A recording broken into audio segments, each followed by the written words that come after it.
자, 체례 모의고사입니다. 자, 1번. 자, 주행법 정지 문제인데요. 다음 중 적절한 것은 했습니다. 정답은 4번입니다. 자, 1번을 보면, 자, 중요한 판례죠. 가상자산입니다. 자, 가상자산을 이체받은 자가 그 가상자산을 처분하게 되면 횡령죄가 되는데요. 자, 횡령죄가 되었다고 해서 이를 유추해서 신의 측을 근거로 배임죄를 처벌하게 되는 것은 주행법 중지에 반한다고 해야 되겠죠. X. 자, 2번 갑니다. 자, 마지막 줄 전자금융거래법에서 정한 접근 매체의 대여에 해당하는가의 문제인데, 자, 두 번째 줄 보게 되면 예금 통장을 빌려주잖아요. 예금 통장을 빌려주게 되면 전자금융거래법 접근 매체의 대여에 해당한다고 해서 이 법 위반죄로 처벌됩니다. 통장을 빌려줬을 때 그런 거예요.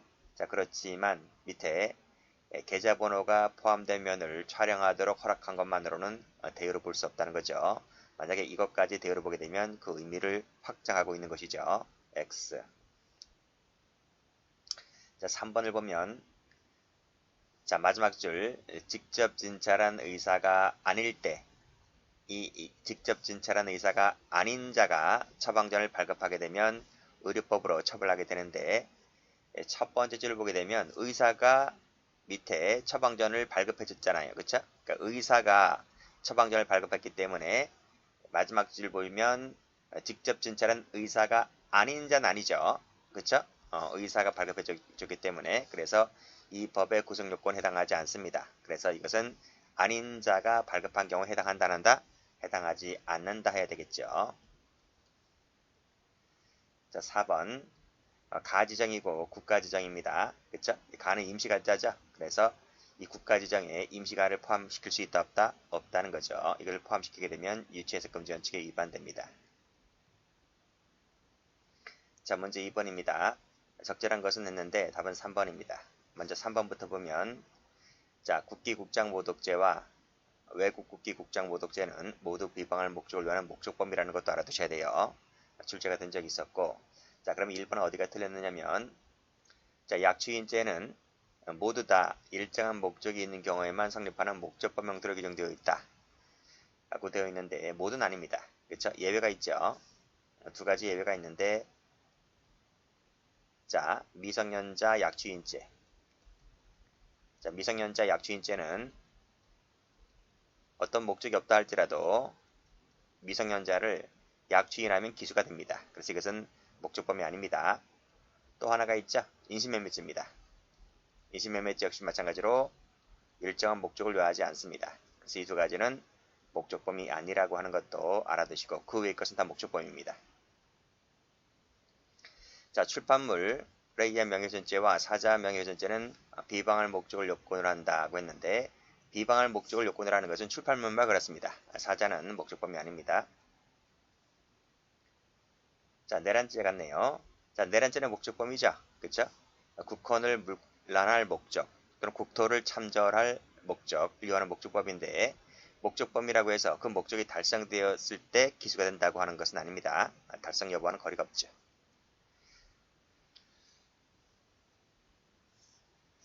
자, 3번 갑니다. 자, 법인 문제인데요. 옳지 않은 것은 했습니다. 정답은 1번이죠. 자, 1번을 보면 법인격 없는 사단입니다. 그 사단에 고용된 사람이 쭉 읽어보시고 양벌 규정에서 정한 개인 지위에 있다 하여 그를 처벌할 수 있을까? 즉 양벌 규정을 적용할 수 있을까의 문제인데 법인격 없는 사단은 양벌 규정이 적용되지 않습니다. 그래서 마지막에 X.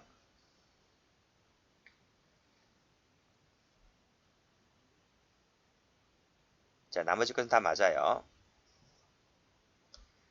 자, 보시면 조세 체납 행위자가 아닌 법인에 대하여는 행위자가 범칙 행위를 한 때에는 그 양벌 규정에 따라서 역시 그 법인에게도 벌금형에 처하게 된다. 맞습니다. 그리고 4번도 보시면 법인 설립되기 이전의 행위에 대해서는 역시 마지막에 이전이죠. 역시 양벌 규정 적용할 수 없다는 것 다 맞습니다. 4번을 갑니다. 적절하지 않은 것은 했는데요. 정답은 4번입니다. 자, 먼저 1번 가면요. 1번에서는 정신보건법 위반죄는 진정 부작위범이라는 걸 알아두시고, 그 다음 2번을 보면 지급할 의사가 없다, 이를 숨겼다라고 했을 때 부작에 따른 기망이 된다는 것이고요. 3번을 보시면 발찌죠. 전자발찌를 분실 신고를 하지 않고 돌아다녔다고 했을 때 이를 방치한 부작위는 이 전자장치 부착 등에 관한 법률 위반죄가 된다는 거죠. 효용을 해했다라고 보는 겁니다. 그래서 이 법으로 처벌할 수 있다고 봤습니다. 자, 4번을 보면 자, 피고인이 이러이러한 조치를 취하지 아니한 채 사임했죠. 사임했다고 했을 때 사임만으로는 착수가 될 수 없다고 봤습니다. X. 자, 문제 5번입니다. 착오 문제인데요.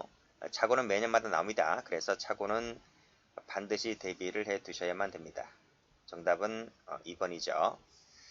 자, 1번부터 보면 지금 아버지 이 병을 을로 오인했다고 했잖아요. 그렇죠? 그러면 이 가백에는 아버지를 죽인다는 전속살인에 대한 고의가 있습니까? 없습니까? 없죠. 오인했기 때문에. 그렇죠? 그래서 전속살인에 대한 고의가 없기 때문에 15조에 따라서 중한죄에 정한 사실을 인식하지 못한 것이기 때문에 따라서 중죄로 벌할 수 없고 보통범죄, 즉 보통살인죄만 될 뿐입니다. 그래서 전속살인죄 된다 했으니까 틀렸네요. 보통살인죄 기수가 되는 겁니다. 미수가 아니고요. 자, 2번. 갑은 을을 향해 돌을 던졌는데 자동차에 맞아서 유리창이 깨졌다. 자, 사람과 재물과의 문제죠. 그렇죠? 그래서 이것은 구체적 사실착오가 되는 것이 아니라 추상적 사실착오가 되는 겁니다. 추상적 사실착오가 되는데 밑에 보면 던졌는데 명중했죠. 그렇죠? 잠깐 볼까요? 을을 향해 던졌는데 차에 맞아 유리창이 깨졌다고 했으니까 빗나갔네요. 빗나가서 유리창이 맞은 거니까요. 그래서 이것은 방법의 착오가 되겠네요. 자, 라고 했을 때 구체적이든 법정적이든 어느 학설에 의한다 할지라도 동일한 결과가 된다. 그쵸? 추상적 착오 중에서 방법의 착오는 어떤 학설에 의하더라도 결론이 똑같습니다. 그래서 이 두 가지는 동일한 결과에 따른다라고 했을 때 이것은 맞는 지문이 되는 거죠. 자, 그 다음 볼까요? 자, 갑은 살인 고의로 을을 향해 칼을 던졌는데 빗나가서 옆에 지나가던 행인이 맞아 사망했다. 뭐죠? 이건 구체적이죠. 사람과 사람 문제니까 2번과는 다르게 구체적 사실의 착오다라고 볼 수가 있겠고 빗나갔다고 했으니까 이것은 역시 방법의 착오가 되겠네요. 그쵸? 라고 했을 때 구체적과 법정적의 결론은 똑같다. 맞습니까? 아니죠. 구체적과 법정적은 다 똑같은데 이것만 즉 구체적 사실 착오 중에서 방법의 착오만 결론이 다르죠. 그래서 이것은 틀렸습니다. 자, 4번 봅니다. 자, 폭행과 손괴의 고의로 지나가던 B를 향해서 오물을 쏟아부었는데 미처 보지 못한 B의 곁을 지나가던 A가 오물을 뒤집어 쓰게 되었다. 역시 사람과 사람이니까 구체적 사실 착오가 되겠네요. 근데 빗나갔으니까 역시 방법의 착오가 되겠네요. 그래서 구체적 착오 중에서 방법의 착오가 된다는 것은 3번, 4번이 똑같은 겁니다. 그렇죠? 그래서 구체적과 법정적 부합설은 이 구체적 사실 착오 중에서 방법의 착오에 있어서만 결론이 다른 부분이기 때문에 역시 마찬가지로 결론이 똑같다고 하면 틀립니다. 됐나요? 그래서 답은 2번 됩니다. 자, 문제 6번입니다. 다음 중 적절한 것은 했는데요. 정답은 3번입니다. 먼저 1번을 보면 예견할 수 있었다고 했잖아요. 예견할 수 있었다고 했으니까 강간 상해가 되는 것이 아니라 치상이 됩니다. 자, 두 번째는 폭행하던 중에 상해 결과가 발생했다 그랬죠? 라고 했을 때 뭐가 됩니까? 그쵸? 강간 치상이 되는 거죠. 강간하려고 했고 역시 강간에 착수해 나갔고 그로 인해서 상이 발생했다라고 했을 때 중한 결과 발생하면 강간 치상이라고 하는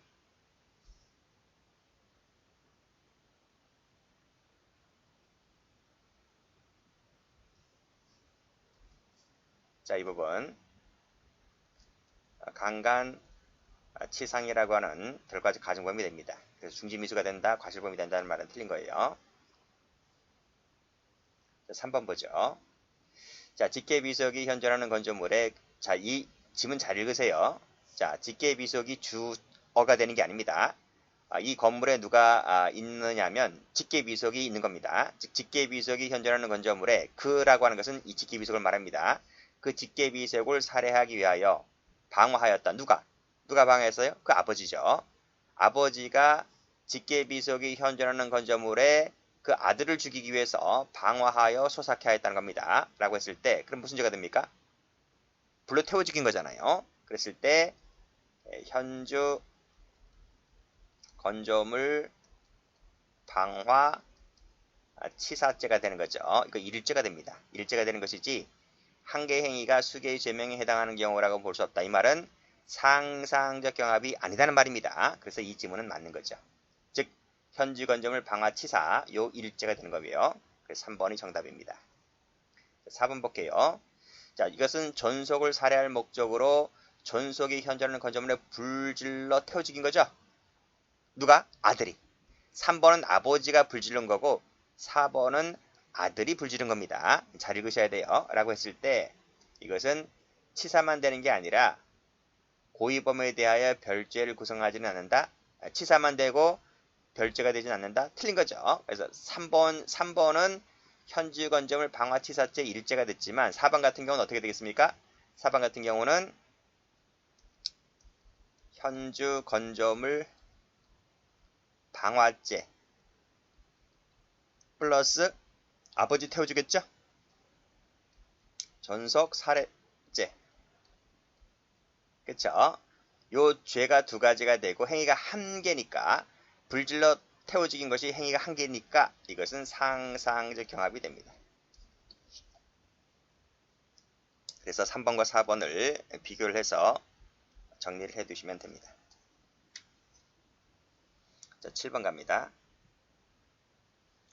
정당방위 문제인데요. 옳지 않은 것은 냈습니다. 답은 3번입니다. 자, 1번 보면 임차기간이 만료됐습니다. 퇴거하지 않았다는 거죠. 이것은 계약상의 채무 불이행 문제입니다. 민사 문제인 거죠. 부작에 의한 침해가 되는 게 아니고 계약상의 채무 불이행 문제이다 보니까 이것은 정당방위에 해당하지 않는다 하는 지문은 맞는 거예요. 2번도 맞고 3번 보면 3번 김보은양 사건이죠. 현재의 부당한 침해를 인정했습니다. 우리 판례가. 긴급 이것은 뭐죠? 현재의 위난이라고 하는 것은 긴급 피난할 때 나오는 말이죠. 그렇죠? 우리 판례는 긴급 피난을 인정하는 것이 아니라 현재의 부당한 침해라고 해서 정당방위에서 말하는 침해의 현재성을 인정했다는 것이죠. 다만 이 판례가 정당방위가 부정된 것은 상당성이 탈락되었기 때문에 정당방위가 탈락된 것뿐이지 우리 이 판례에서 말하고자 하는 것은 현재성을 인정했다는 것을 알아두시면 됩니다. 자, 나머지 다 맞고요. 자, 8번 갑니다. 적절한 것은 했는데 자, 낙선운동이 규정을 위반했기 때문에 따라서 이것은 정당행위라고 볼 수가 없겠죠. 따라서 조각되지를 않습니다. 자, 사회상규에 반하지 않은 행위는 초법규적 기준에 따라 평가될 수가 있겠죠. X. 자, 법원의 감정 촉탁을 받은 사람인데 감정협자가 아니었음에도 법원의 감정 촉탁을 받았다면 그리고 법령에 근거한 것이라면 20조에 따라서 조각될 수가 있습니다. 정답은 3번입니다. 자, 4번도 중요한 판례입니다. 자, 수급인 소속의 근로자입니다. 이것이 도급인의 사업장에서 지금 이 쟁의행위가 발생했는데 했다 할지라도 수급인 소속의 근로자라면 이것이 수급인에 대한 관계에서는 정당행위가 될 수는 있겠지만은 이 도급인은 무슨 죄냐고요? 그렇죠? 도급인에 대한 관계까지 당연히 조각될 수 있다고 보지는 않습니다. 즉 수급인에 대해서는 관계에서만 정당행위가 되는 것이지 도급인에 대해서는 관계에서는 정당행위가 되지를 않습니다. 자, 9번을 갑니다. 적절한 것은 했는데요. 정답은 3번입니다. 1번은 어디가 틀렸느냐면 사물 변별 능력 의사결정 유무는 재판시가 아니고 행위시입니다. 그리고 규범적 판단이고요. 자, 2번은 유무와 정도는 사실 문제죠. 있다 없다 문제는 사실 문제라고 보고 있고요. 그 다음에 해당하느냐 해당하지 않느냐는 법관이 판단하는 문제이기 때문에 법률 문제인 겁니다. 그래서 이 두 가지가 모두 다 사실 문제라 했기 때문에 틀린 거예요. 앞에 거는 사실 문제이지만 뒤에 것은 법률 문제인 겁니다. 자, 3번을 보죠. 자, 법정형 중에 소년범이네요. 자, 무기징역형을 선택을 했다면 부정경을 선고할 수가 없다. 맞습니다. 부정경은요. 부정경은 땡땡 장기 2년 이상의 유기형에 해당되면 부정경을 때릴 수 있는 겁니다. 2년 이상이라 했어요. 2년 이상이라 했기 때문에 따라서 사형이나 무기형은 여기에 포함되지 않습니다. 그러니까 장기 2년 이상의 유기형에 해당할 때만 되는 거예요. 사형이나 무기형은 부정경 대상이 되지를 않는다. 이렇게 보시면 됩니다. 자, 4번 지문은 어디가 틀렸느냐면요. 자, 여기 심각한이란 말이 틀린 거예요. 그쵸? 여기 빠져야 됩니다. 그래서 마지막 줄 보시게 되면 형의 감면사요인 심신장애에 해당하지 않는다라고 했을 때 제가 이걸 한번 지워볼게요. 요 말이 빠지면 이 지문은 맞는 거예요. 그렇지만